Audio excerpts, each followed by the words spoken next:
County rape investigation that began with an online dating site. The News at 10 begins now. You're watching Alabama's WVUA News at 10.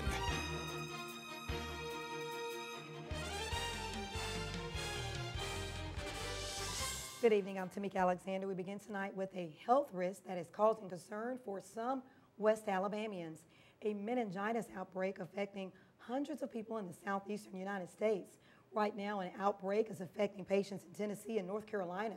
But what exactly is a threat for those in Alabama? WVUA's Travis Leader has more in tonight's top story.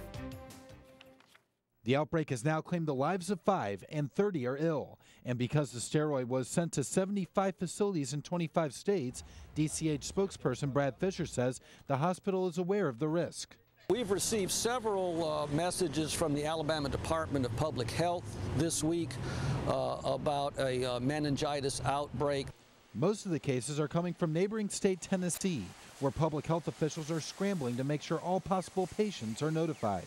They have made tremendous efforts to contact everyone, in many cases more than once. According to the Alabama Department of Public Health, the patients fell ill after receiving epidural steroid injections. But Fisher says if you had a similar treatment at DCH, you should be okay. DCH Spine Care Center did not get its supply of this drug from that pharmacy. But if you are at risk for meningitis, Fisher says there are warning signs.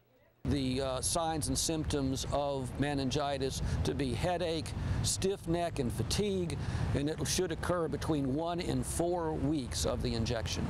But there is good news. The form of the fungus cannot be obtained from another individual with the condition. This particular type of meningitis is not communicable from person to person. It was obtained by individuals who had an injection of a steroid. In Tuscaloosa, Travis Leader, WVUA News. Patients received the contaminated batch from July 30th to September 18th. Now, this means some patients still may not have noticed any symptoms. Well, to your crime watch tonight, one man is behind bars in connection with a rape investigation. According to Captain Lloyd Baker with the Tuscaloosa Metro Homicide, 21-year-old Curtis Kitchens was arrested today at his home in Hueytown. His arrest comes after an alleged rape was reported on September 21st. According to Baker, the incident happened on a dirt road north off exit 97 on I-59. The victim, who has not been identified, says she met the suspect in an online dating site. Now, Baker says she was transported to DCH by ambulance. Now, Kitchens has been charged with rape and sodomy and sexual abuse in the first degree. Well, hazing is an incident that may affect a lot of college students, but it has potential to affect even more. Now, today, Stillman College students got a better understanding of what hazing actually means. Tuscaloosa Police Chief Stephen Anderson lectured dozens of young people on the dangers and punishments which can be caused by hazing. According to Anderson, hazing is a crime commonly performed as a ritual by initiation among types of organizations such as sports teams, the military, or Greek organizations. Hazing is considered a Class C misdemeanor, which could carry a punishment of up to 3 months in the Tuscaloosa County Jail and up to a $500 fine. Chief Anderson tells WVUA one way to stop hazing is to be aware of the warning signs. If you start noticing unusual marks or bruises on an individual and you know that they're going through a pledge process or being initiated into an organization, those things would obviously be keys to knowing that something is going on. Now, Anderson says the best way to police that incident can be done by the heads of some of those organizations, as they have more control and oversight of their own day-to-day activities. Well, if you have noticed the beautiful weather across West Alabama, it's because fall is in full swing. And after a summer of high heat and little rain, farmers are happy to show off their autumn crops. WVUA's Tommy Townsend has more. Whether they came out for pumpkins, veggies, or just to peruse local fare, the fall crops are out at the Homegrown Alabama Farmers Market. This time of year is always nice because it's cooling off.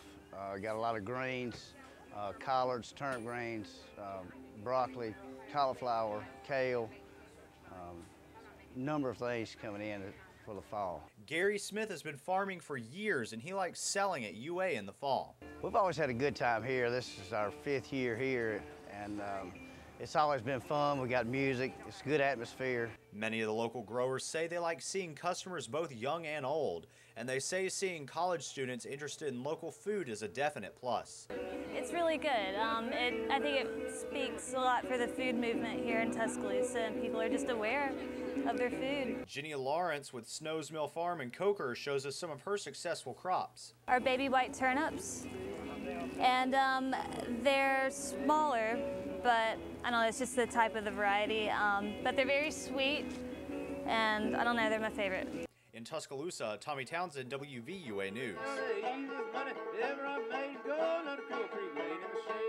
The Homegrown Alabama Farmers Market is located in front of Canterbury Chapel at the University of Alabama, and every Thursday from 3 to 6, the Farmers Market closes for the season on October 27th.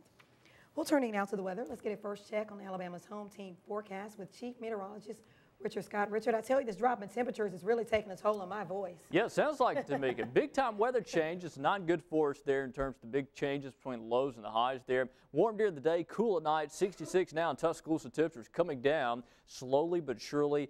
Low 60s north of town. Haleyville and Coleman check in at 61. Linden at 65 this hour. No cloud cover to deal with. We have that clear sky in place. The calm wind allowing temperatures quickly drop tonight. So again, it's going to be a cool night. Relatively speaking, talking those temperatures back in the low to mid-50s across much of the area. No risk of rain out there. And hey, starting off tomorrow morning, our bus stop forecast heading out to school or work tomorrow morning around daybreak, talking to temperature of 54. That'll be our coolest point in the day. Plenty of sunshine and a quick modifying trim. We've got the weekend forecast coming up, so stick around. Thanks, Richard. Counterfeit bills are spreading around the city of Northport, and police say you need to watch out for it. WVUA's Daniel Sparkman has the details. A suspect walked into this Northport retailer with 10 $100 counterfeit bills and left with real money in the form of gift cards. But what should you do the next time you have your hands on a $100 bill to make sure it's real? This particular case, the business office looked at the money, thought it may be counterfeit, and we sent a couple of investigators out there and they checked it, and it was. And naturally, anytime we come in contact with counterfeit money, we have to confiscate it. So unfortunately, the business, in this case, they're out $1,100. So what if it was a small business that took that hit? That would hurt because, see, we would have to probably pay the dealer. You know, we have dealers in here, so it would hurt us twice. We would lose that money, plus we would have to pay the dealer regardless. Lieutenant Sullivan takes us under the black light to see some of the big differences between real money and the fakes. Notice the difference under the black light. This 50 is counterfeit. This 100 is counterfeit.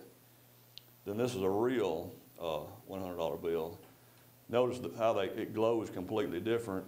And if you look at this, you can see this orange stripe security feature on this 100.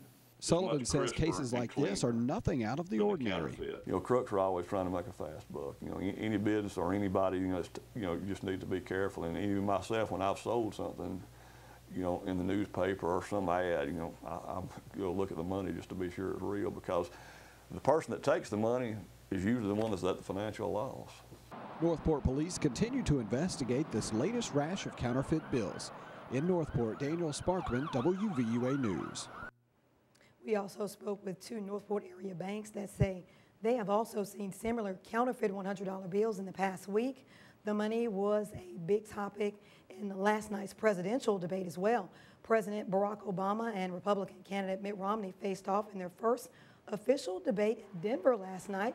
The focus was on domestic issues. Tax, unemployment, health care reform, and the economic deficit were all key arguments. To many voters, Wednesday's debate had a clear winner, and that was Mitt Romney. According to a CNN ORC international poll, 67% of registered voters who watched the debate said the GOP nominee won. 25%